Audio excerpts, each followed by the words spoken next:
대부분의 사람들은, 아니 모든 사람들이 제일 관심이 있어 하는 것은, 그런 주제들은 뭐냐면 내가 잘 되는 방법 혹은 내가 잘 안 되는 이유에 관한 것입니다.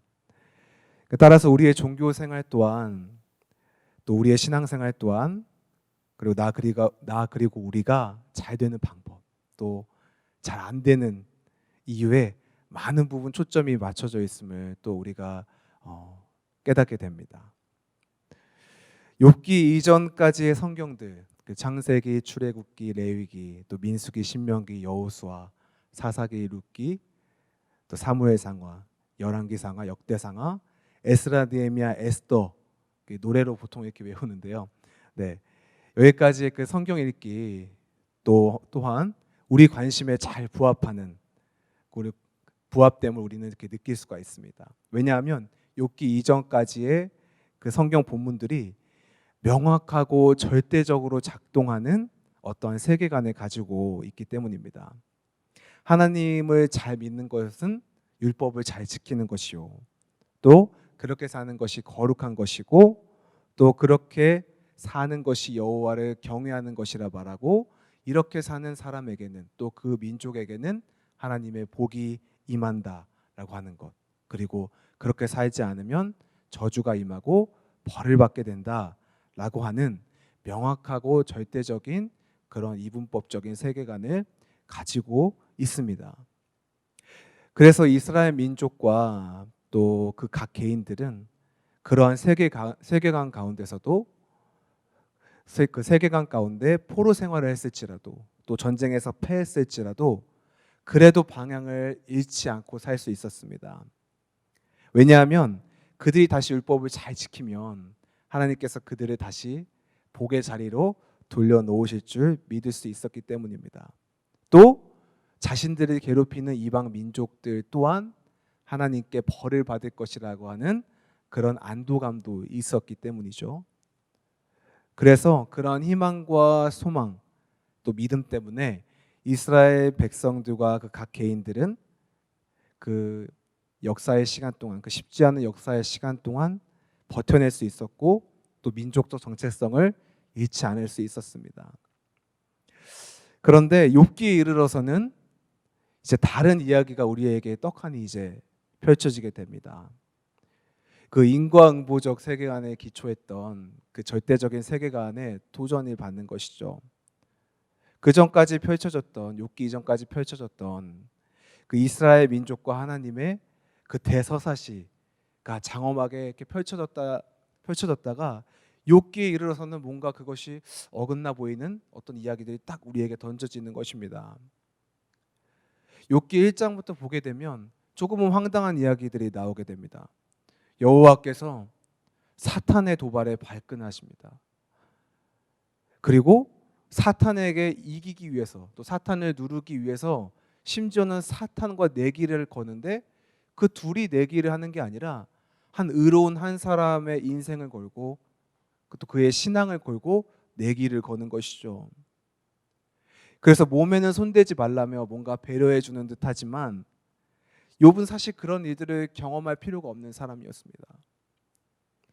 그렇게 욥의 인생은 여호와의 인정 아래 철저히 무너지게 됩니다. 재산도 건강도 모두 잃습니다. 또 심지어는 자녀들까지 잃는 극한 상황에 이르게 됩니다. 네, 전 재산과 건강을 잃는다는 건 뭐 그럴 수 있겠다 생각이 드는데요. 제가 요새 그 14개월 된 딸과 그 시간들을 보내고 있는데, 그 꼬마가 갑자기 사라진다, 막 고통받다가 막 죽는다, 그렇게 생각하면 막 견디기 힘들 것 같아요. 여러분도 다 그러시죠? 네. 하여튼 욥에게 그런 일들이 이제 펼쳐지게 되는 것입니다. 그런데 이제 이런 상황에서 이제 욥기는 그 욥과 그 세 친구들의 어떤 그 치열한 토론과 논쟁의 이야기로 우리에게 이제 전해지게 되는데요. 이들 세 친구는 처음에는 욥의 일들을 굉장히 슬퍼하고 위로합니다. 그 엘리바스, 빌단, 소발, 이 세 친구들이었는데요. 이 친구들은 이제 그 욥이 처한 상황을 보고 너무나도 충격적이었기 때문에 그들 또한 할 말을 잃게 되고 말을 잃게 됩니다. 그래서 7일 밤낮을 그와 함께 하였고 또 그를 위로하고 격려하였다고 성경에 보면 나와 있습니다. 그런데 그 시간들이 좀 지나면서 이 친구들 마음이 조금 누그러지기 시작했고, 또 그 상황을 이해하고 또 그 상황을 극복해내기 위해서 이제 분투를 하기 시작하고 생각을 하기 시작합니다.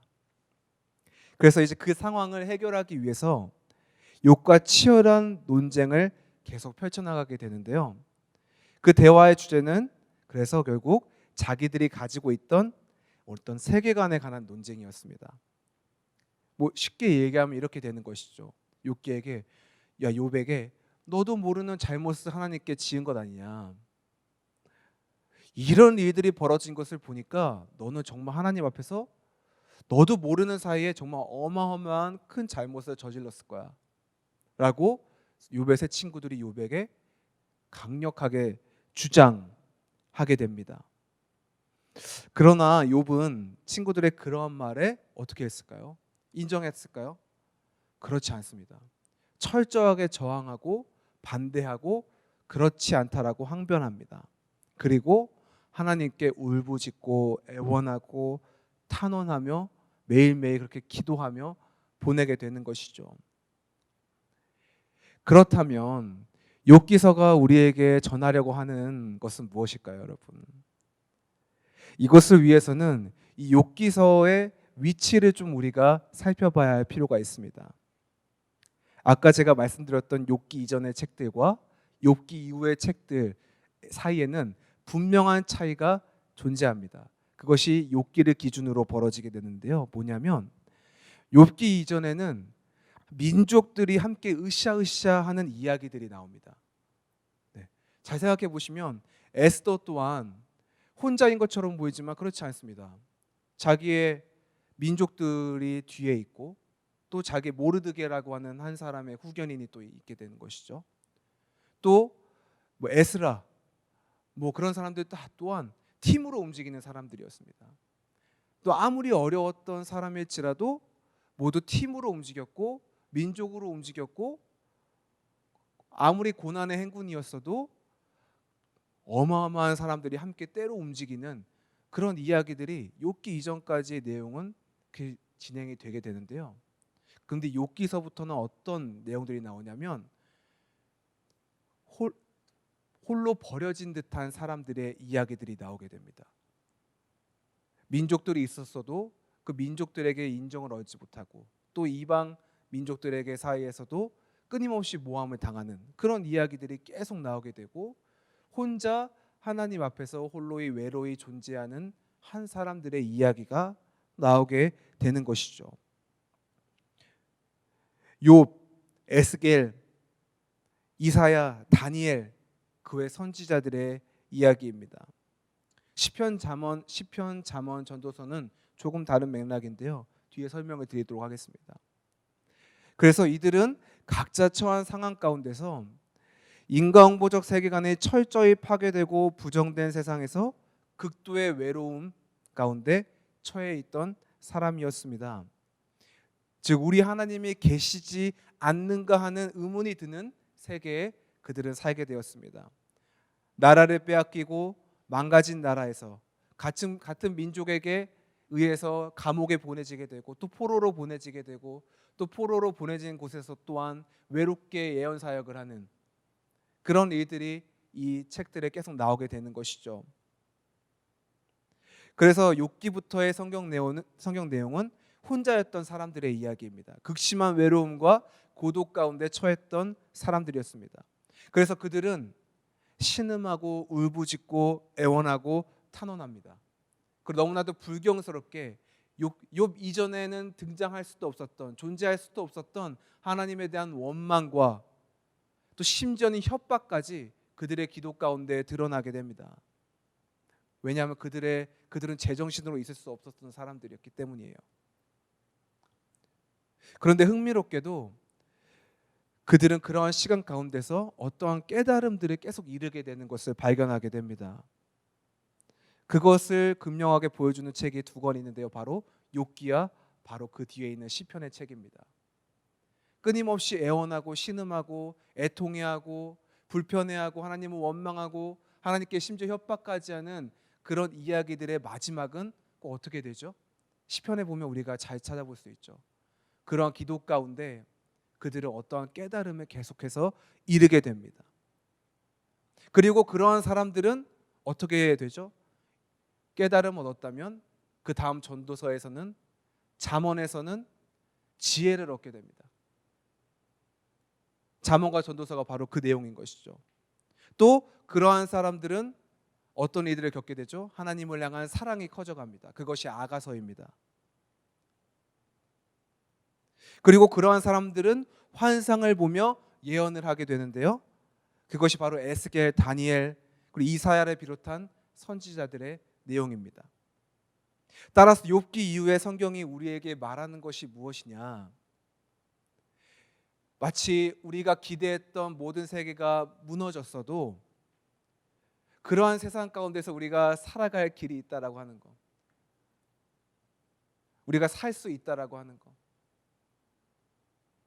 또 쉽게 이야기하면 나쁜 것들이고 나쁘고 불의한 것들이 심판을 받지 않고 오히려 번성하고 번영하는 듯한 이런 세상 가운데서 우리가 살아낼 수 있다라고 하는 것, 또 우리에게 좋은 것이 예비되어 있고 또 우리에게 지혜와 사랑과 또 예언과 환상이 예비되어 있다라고 하는 것이 욥기 이후의 책들을 통해 우리에게 전해지는 바로 하나님의 마음이요 하나님의 메시지가 되는 것입니다.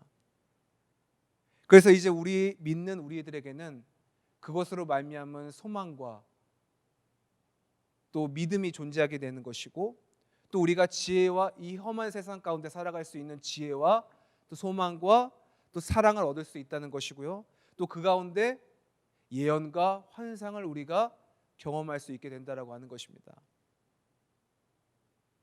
그래서 오늘 본문의 욥기의 기도를 보시면 욥기는 어떤 깨달음에 이르게 됩니다. 이것은 다른 세 친구들이 얻어내지 못한 것입니다.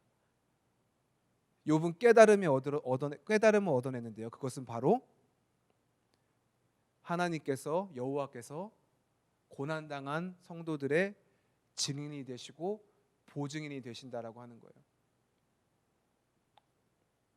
욥의 친구들은 욥을 비난하는 일밖에 할 수 없었지만 욥은 증인이 하늘에 계시며 또 그가 나의 보증인이 된다라고 말씀하시고 고백하십니다. 이것은 그가 그저 희망사항을 이야기한 것이 아니라 하나님의 감동 가운데서 알게 된 것을 인정하고 깨닫고 고백하게 된 것이죠. 그에 반해 새 친구들은 그런 깨달음에 이르지 못합니다.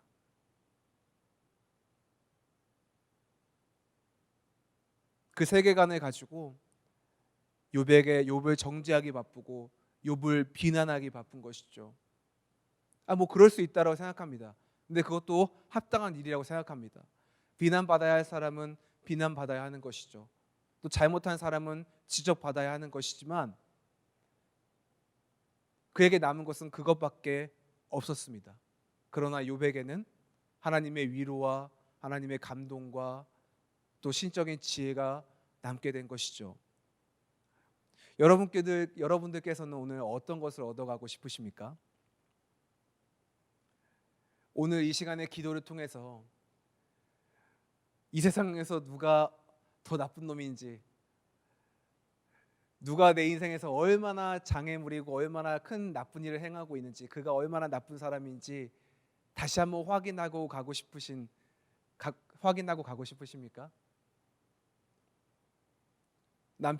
부부 관계 가운데서 남편 맞아, 그 일은 남편이 더 잘못했어 라는 깨달음을 얻어가고 싶으십니까? 아니면 내 아내가 더 잘못했어 라는 깨달음을 얻고 가고 싶으십니까? 아니면 삶 가운데서 만났던 사람들이 그가 얼마나 불의한 사람이고 얼마나 나쁜 사람인지 오늘 그저 확인하고 가고 싶으십니까?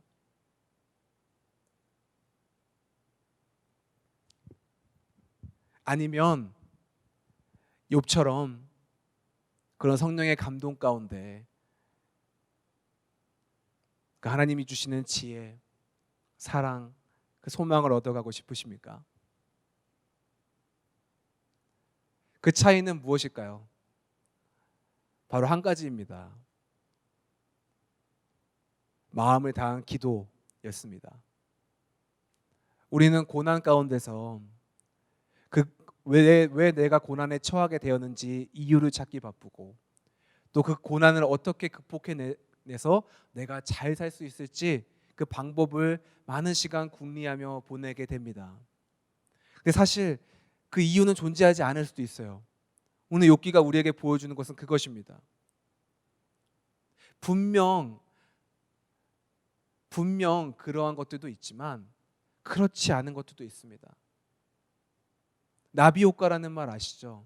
네. 어떤 한 사람이 겪게 되는 일이 그 사람이 저지른 일 때문에 그런 일들이 겪게 되는 것이 아니라 저 엄청 멀리 있는 곳에 나비의 날개짓 때문에 그 사람이 그러한 일들을 겪게 됐다라고 하는 어떤 그런 이야기들도 있지 않습니까? 우리의 인생의 이야기는 그리 만만치 않고 그리 간단하지 않습니다. 그래서 우리는 섣부른 추측과 판단, 그리고 그런 마음들을 이제 벗어내 버리고 하나님께서 오늘 욥기를 통해 우리에게 도전하시는 그 장으로 나아가야 되는 것이죠. 그곳은 바로 그 장소는 바로 우리의 마음을 다한 기도의 자리요, 또 하나님께서는 오늘 우리에게 그것을 기대하고 계시고 또 우리의 목소리를 듣기 원하신다라고 하는 것입니다. 저는 우리 여기 계신 분들에 비해 한없이 연소한 자이기 때문에 우리 집사님들이나 성도님들이 어떤 고난을 겪으실지 잘 알지 못합니다. 또 제가 뭐 감히 알 수도 없고, 또 뭐 집에서 성경만 보는 사람이 뭘 알겠습니까? 네. 그러나 제가 할 수 있는 것은, 제가 도전할 수 있는 것은, 제 마음이 전할 수 있는 것은 오늘 욥기가 그랬다라고 하는 거예요. 바로 그가 고난 앞에서 그 이유와 원인과 방법을 찾아 헤맸던 것이 아니라 하나님께 온 마음을 다해 기도했다는 것이고, 그리고 그 기도 가운데 하나님이 역사하셨다라고 하는 것입니다. 그리고 어쩌면 그 이유와 원인과 방법을 찾아 헤매면 그 끝은 욥의 세 친구의 결론에 이를 수밖에 없게 되는 것 같습니다. 그렇지, 누구 때문이지? 그 사람 때문에 내가 잘못됐지. 그것 때문에 내가 잘못됐지. 비난하기 바쁜 우리의 인생이 될지도 모르겠습니다. 그래서 오늘 이 시간 우리 성령님께서 여러분의 도전하는 그 곳으로 여러분이 나아가시길 바랍니다. 저는 그 곳이 우리의 온 마음을 다한 기도의 자리라 믿습니다. 그리고 오늘 우리가 아침에 그렇게 하나님께 우리의 삶을 내어드리고 우리의 마음을 내어드릴 때, 심지어 원망도 할 수 있고 또 그렇게 하나님을 비난할 수도 있겠지만, 하나님께서는 그런 우리를 긍휼히 여겨주시고 우리에게 신적인 그런 성령의 깨달음으로 또 지혜와 사랑과 소망으로 이끌어 주실 줄 믿습니다.